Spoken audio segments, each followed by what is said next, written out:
Hello guys, welcome to our channel. তো আজকের এই ভিডিওতে আমরা কথা বলবো ইন্ডিয়ান ফুটবল রিলেটেড বেশ কিছু গুরুত্বপূর্ণ আপডেট নিয়ে। আইএসএল শুরু হচ্ছে আর মাত্র 3 দিন পরেই, এবং সেখানেই প্রথম ম্যাচেই মোহনবাগান খেলবে। তো সেই ম্যাচটা তোমরা কিভাবে ফ্রিতে দেখবে সেটা তো তোমাদেরকে অবশ্যই আগের ভিডিওগুলোতেই জানিয়েছি। তবে আজকে একটা গুরুত্বপূর্ণ আপডেট বেরিয়ে এসেছে, টিভিতে কোন চ্যানেলে দেখানো হবে সেটা অফিসিয়ালি অ্যানাউন্সমেন্ট করলো। কোন চ্যানেলে সেটা তোমাদেরকে জানাবো। মোহনবাগানে 3 মাসের চুক্তিতে যোগ দিয়েছে আমেই রানওয়াডে। তিনি মোহনবাগানেই পার্মানেন্টলি থাকতে চাইছে, সেই বিষয়টা নিয়ে কথা বলবো। মোহনবাগানের প্রাক্তন মিডফিল্ডার জনি কাউকো একসময় মোহনবাগানের জার্সিতে মাঠ কাঁপিয়ে গিয়েছে এই ফিনল্যান্ডের তারকা। তো তিনি ফাইনালি আবারও আইএসএলে ব্যাক করলেন দীর্ঘদিন পর এবং মুম্বাই সিটি এফসিতে যোগ দিলেন। এই ডিলটা নিয়ে কথা বলবো, পাশাপাশি মোহনবাগানের আর এক বিদেশিকে সই করিয়ে বড় চমক দিল মুম্বাই সিটি এফসি। তো হিউজ কিছু আপডেট রয়েছে, ভিডিওটা ইন্টারেস্টিং হবে, শেষ পর্যন্ত দেখতে থাকো। আর আমাদের এই চ্যানেলে যারা প্রথমবার এসেছো তারা অবশ্যই সাবস্ক্রাইব করে পাশের বেল আইকনটিতে অল প্রেস করে দিও। তো চলো শুরু করা যাক। প্রথমেই আমরা কথা বলে নেব মোহনবাগান ভার্সেস কেরালা ম্যাচের মোহনবাগানের একাদশ কেমন হতে পারে। তো বেশ কিছু পরিবর্তন হবে বলে আশা করা হচ্ছে। অলরেডি দুটো লাইন আপ নিয়ে আমরা আগের ভিডিওগুলোতে আলোচনা করেছি, তবে এই ম্যাচের আগে এটাই আমার লাস্ট লাইন আপ মোহনবাগানের যেমন হতে পারে। এই তিনটে লাইন আপের মধ্যে একটা লাইন আপ অবশ্যই আমরা মোহনবাগানের প্রথম ম্যাচেই দেখতে পেতে পারি। তো এই লাইন আপটাও তোমাদেরকে একবার দেখিয়ে দিই। 4-3-3 ফরমেশনে মোহনবাগানের লাইন আপটা এরকম হলেও অনেকটা বেটার হবে। গোলকিপারে বিশাল কায়েত, 4জন ডিফেন্ডারে, লেফট ব্যাকে ক্যাপ্টেন সুভাশিস বোস, রাইট ব্যাকে অভিষেক সিং বা আমেই রানওয়াডে। তবে আমেই রানওয়াডেকে আগের লাইন আপগুলোতে রাখা হয়েছে, যেহেতু এই লাইন আপে আমি অবশ্যই অভিষেক সিংকে রাখলাম প্রথম থেকেই। ফার্স্ট 11-এ তাকে কিন্তু অবশ্যই সুযোগ দেওয়া দরকার, তারও কিন্তু ভালো কোয়ালিটি রয়েছে। দুজন সেন্টার ব্যাকে কোনো পরিবর্তন হবে না আশা করছি, আলবার্তোর সঙ্গে মেহতাবকেই শুরু করাবে। আর 3জন মিডফিল্ডার নিয়ে যদি আমরা কথা বলি, তো আগের মিডফিল্ডে কিন্তু একটা পরিবর্তন আমরা এই লাইন আপে দেখতে পারবো। আগের লাইন আপগুলোতে আমি সাহালকে প্রথম থেকেই রেখেছিলাম, এখানে কিন্তু সাহালের রিপ্লেসমেন্ট হিসাবে আমি অনিরুদ্ধ থাপাকে রাখবো। দুজনেই কোয়ালিটি প্লেয়ার, যে কেউ প্রথম একাদশে খেলার ক্ষমতা রাখে। তো এই লাইন আপে আমি একটু পরিবর্তন করে ফার্স্ট 11-এ Anirudh Thapa as a central মিডফিল্ডে, ডিফেন্সিভ মিডফিল্ডে আপুইয়া, অ্যাটাকিং মিডফিল্ডারে দিমি, একটা পরিবর্তন এখানে করলাম। আর আপফ্রন্টে ফরওয়ার্ড নিয়ে যদি আমরা কথা বলি, লেফট উইঙ্গারে রবসন রবিনো, রাইট উইঙ্গারে আগের লাইন আপগুলোতে রাখা হয়েছিল মনবীর সিংকে। তো এখানে আমি লিস্টন কোলাসোকে রাখলাম। অবশ্যই লিস্টন কোলাসো রাইট উইঙ্গে দুর্দান্ত খেলে থাকে। আর যদি ফরওয়ার্ড নিয়ে কথা বলি, সেন্টার ফরওয়ার্ডে অবশ্যই জিমি ম্যাকলারেন প্রথম থেকেই খেলবে আশা করা যাচ্ছে। তবে জেসন কামিংসও one of the best option হতে পারে, তবে প্রথম থেকে ম্যাকলারেনই বেস্ট হবে আমি মনে করছি।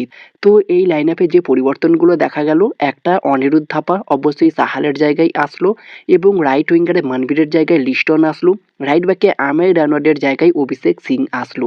তো ঠিক এমনই একটা লাইন আপও আমরা দেখতে পেতে পারি।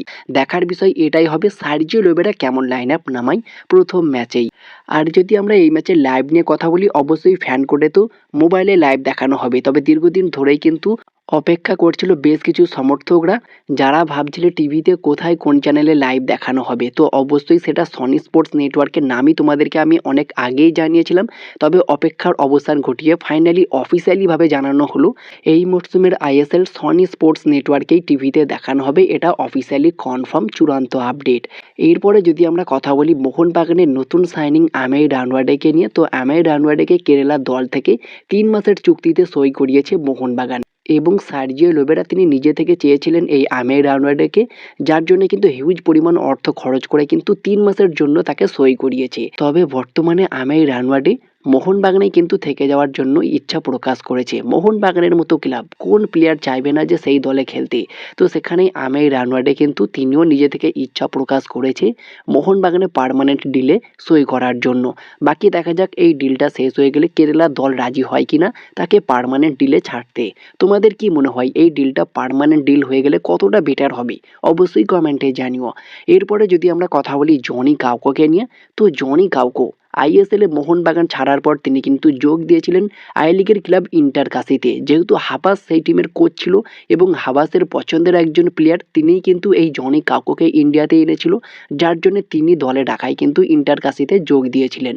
তো সেখানে ইন্টারকাসিতে দুর্দান্ত খেলেছিল এই ফিনল্যান্ডের মিডফিল্ডার, আর এই মরশুমে তাকে ছেড়ে দেয় ইন্টারকাসি। আর বর্তমানে জনি কাউকো উইদাউট ক্লাবেই ছিলেন। আর জনি কাউকোকে নিয়ে যদি আমরা কথা বলি, তিনি একজন 35 বছর বয়সী ফিনল্যান্ডের সেন্ট্রাল মিডফিল্ডের পাশাপাশি অ্যাটাকিং মিডফিল্ডার পজিশনেও খেলতে পারে। বর্তমান মার্কেট ভ্যালু 40 লাখ টাকা। আর তাকে কিন্তু অফিসিয়ালি কনফার্ম করে ফেললো মুম্বাই সিটি এফসি, অফিসিয়ালি ভাবে অ্যানাউন্সমেন্টও করে দিয়েছে গতকালকেই। তো মুম্বাইয়ের জন্য এটা কিন্তু খুবই বেস্ট একটা সাইনিং এই মরশুমের জন্য আপাতত। এরপরে যদি আমরা কথা বলি মোহনবাগানের আর এক কোন বিদেশিকে মুম্বাই সিটি এফসি সই করালো, সেটা কিন্তু অনেক আগেই কনফার্ম করেছে, আর সেটা হচ্ছে পর্তুগিজের ডিফেন্ডার নুনো রেইজ, যিনি কিন্তু এর আগে মোহনবাগানেই খেলেছে। তো মোহনবাগানের আরও এক তারকা জনি কাউকোর পাশাপাশি এই নুনো রেইজকেও মুম্বাই সিটি এফসি সই করিয়েছে। অর্থাৎ বর্তমানে মুম্বাই সিটি এফসিতে 4 জন বিদেশির কোটা কমপ্লিট হলো। 2 জন বিদেশি আগে থেকেই ছিল, একজন জর্জ অর্টিজ মেন্ডোজা এবং আর একটা জর্জে পেরিরা ডিয়াজ। আর নতুন 2 সাইনিং মোহনবাগানের 2 জন প্রাক্তন বিদেশি জনি কাউকো এবং নুনো রেইজ, এই দুজনে চূড়ান্ত হয়েছে। তো মুম্বাই সিটি এফসির স্কোয়াডও কিন্তু বেশ কিছুটা শক্তিশালী লাগছে আইএসএল কিক অফের আগেই। তো দুর্দান্ত দুটো সাইনিং মুম্বাই সিটি এফসির জন্য। এরপরে যদি আমরা ইস্ট বেঙ্গলের একটা আপডেট নিয়ে কথা বলি, তো যেমনটা খবর বেরিয়ে আসছে, ইস্ট বেঙ্গলের দুর্দান্ত মিডফিল্ডার নাওরেম মহেশ সিং, তিনি কিন্তু চোট পেয়েছেন বেশ কিছুদিন আগে ট্রেনিং সেশনে। আর বর্তমানে তিনি কিন্তু রিহ্যাব করছেন এবং তিনি রিকভারি করছেন খুব দ্রুত মাঠে ফিরে আসার জন্য। আশা করা যাচ্ছে প্রথম দিকের 2-1টা ম্যাচ তিনি মিস করতে পারেন এবং তারপরে তিনি আবারও কামব্যাক করবেন ইস্ট বেঙ্গলের জার্সিতে মাঠে নামার জন্য। তো অবশ্যই আশা করব খুব দ্রুত নাওরেম মহেশ সিং চোট থেকে ফিরে আসবে। তো এই সমস্ত আপডেটগুলোই তোমাদেরকে জানানোর ছিল, জানিয়ে দিলাম। ভিডিওটি ভালো লাগলে লাইক শেয়ার কমেন্ট করে আমাদের চ্যানেলটিকে সাবস্ক্রাইব করে দিও। পাশে থাকা বেল আইকনটি ক্লিক করতে একদমই ভুলো না। তো দেখা হচ্ছে নেক্সট কোনো ভিডিওতে। Bye bye, have a good day.